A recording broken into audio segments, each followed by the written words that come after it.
I am. I am a violinist. I played the violin for longer than just about everybody I know has been alive. I started when I was 8. And I started playing the violin because just after the night I had a dream of being given a violin from who knows where. Dreams like that just become apocryphal after a while. But I dreamed that I was given a violin. My mother asked me what instrument I would like to play. At 8 years old, that is the time of epiphany, the time of a child becoming, and it's probably between 7 and 9. Some are earlier, some are later. This is not precociousness or anything, it's just how it is. At that time, one becomes aware that everything is not based around oneself. It's actually, there's an entire universe that is there, too, with you. That consciousness causes a lot of questions, a lot of wonderment, and a lot of ego adaptation. At that age, I dreamt I wanted to play the violin, and my mother asked me what instrument I wanted to play, and I said, I just had a dream, I want to play the violin. One would think that that would mean that I would play the violin like a virtuoso in an orchestra, concertmaster or something, that was my inevitable path. My mother always stuck to that belief. I, however, went a very different way from that. I cannot say, and I will not say, that the violin is not less connected to my heart than a concertmaster or a solo violinist in an orchestra, or a jazz violinist with all their notes. I feel as connected to the violin as any person who has ever played the violin. And my way of playing the violin, however, is different from almost everybody, too. Immediately after having a dream of wanting to play, of being given a violin, my mother set me up to take lessons. We got a violin, of course. My mother set me up to take lessons with one of the assistant concertmasters of the American Symphony Orchestra. Her name was Dvonch. She was a unique being. Her hair was very unusual. She was born with a splotch of white in it, of black. It's just a splotch of white just in the middle of her black hair. And she was so noticeable in the section. She was so noticeable as a being. She began me on violin, and I don't remember how she taught. I don't remember anything about our lessons together. But I remember that she was a kind being. And I do remember that in years later, I was busking at Seattle, and she had moved there, and she was an older woman then. She was no longer in the symphony, I think. And she saw me busking there, and she was very complimentary of what I was doing. And I appreciated that, and that was that. That was the last time I saw her, and I'm sure she is no longer alive.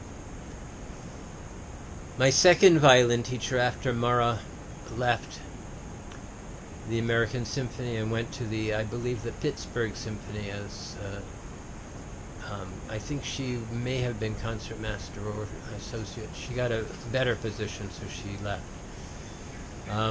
I started studying with a man who felt like my adopted father, Harry Glickman, a violinist whose heart in playing the violin was as deep as any violinist one could experience.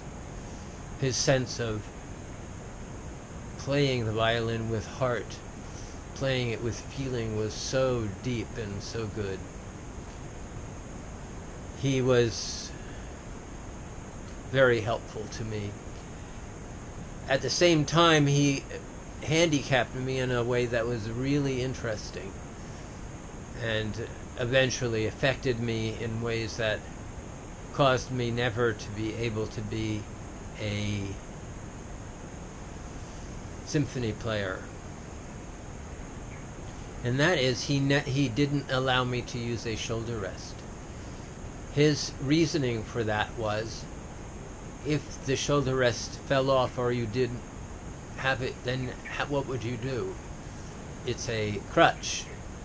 It is better to learn to play the violin without it than with it.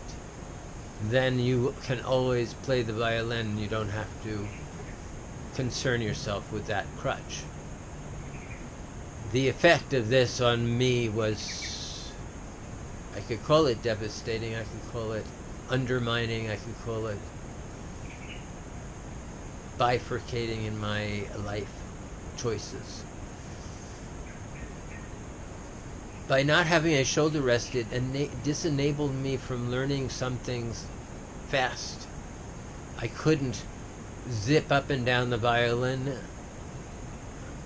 because the violin was more difficult to hold. A person who has a shoulder rest, and I have a long neck too, so a shoulder rest would have been especially helpful to me. A person who has a shoulder rest can cling to the violin while their hand moves freely up and down the violin, whereas I always had to be holding the violin somehow. So when I moved up and down positions, I had to also be holding the violin. It is a handicap. And because of that, it disenabled me from learning certain things and being adept at certain ways of playing the violin. But although in high school, although in college when I was playing with the symphony in San Francisco State University or the orchestra in music and art high school, I was and had difficulty with that. I still was able to be placed in the first section as a first violin. So in a sense that shows how adept I was at playing the violin.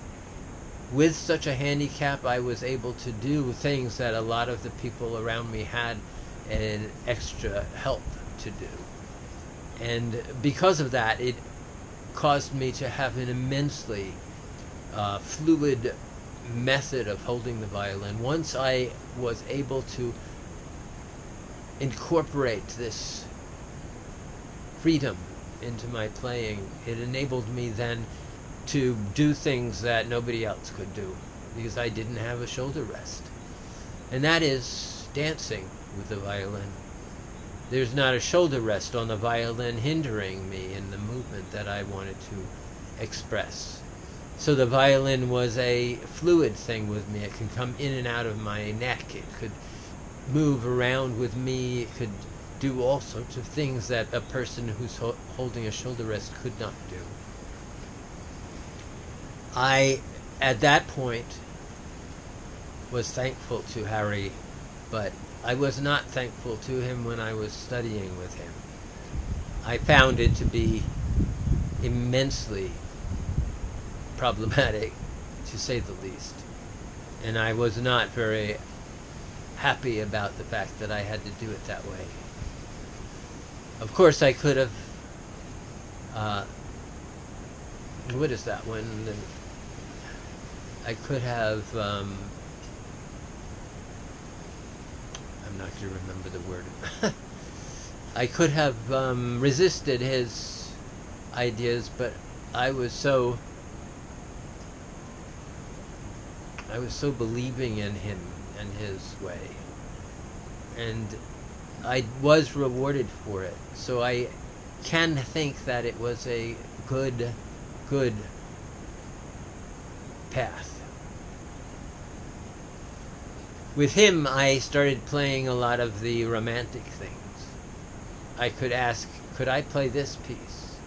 I think we did, and he would help me with some of the orchestral pieces that we would have and show me fingerings to help me with it so I could be better at playing something.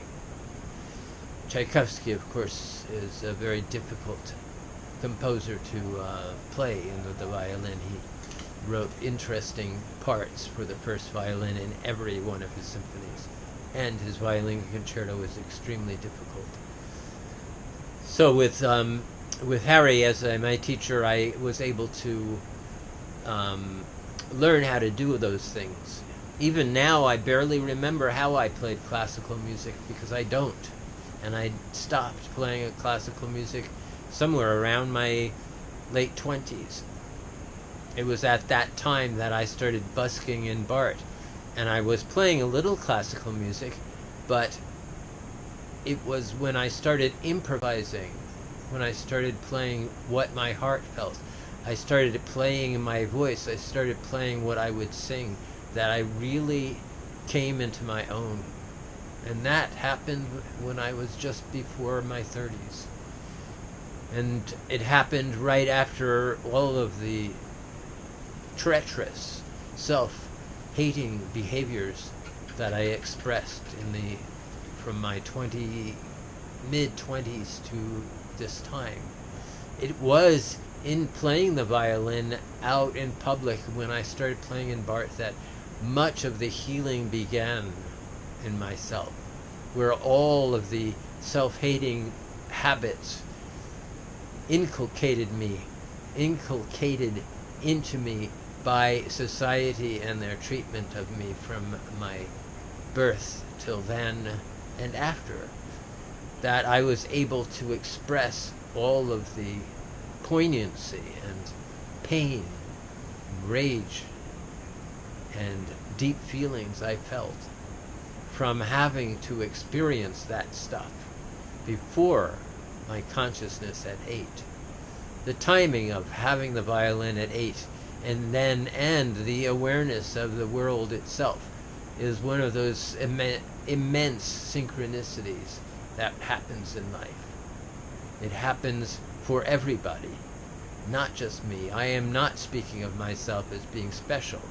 I am speaking of myself as the world giving me information that then caused me to be compassionate and poignant and deep feeling, so that I played the violin with a heart that I rarely see around me. I see many technicians, I see many violinists who do a bunch of copying and covering and a lot of mess. They'll do a lot of mess, and that is the new style. It's just a bunch of wreckage.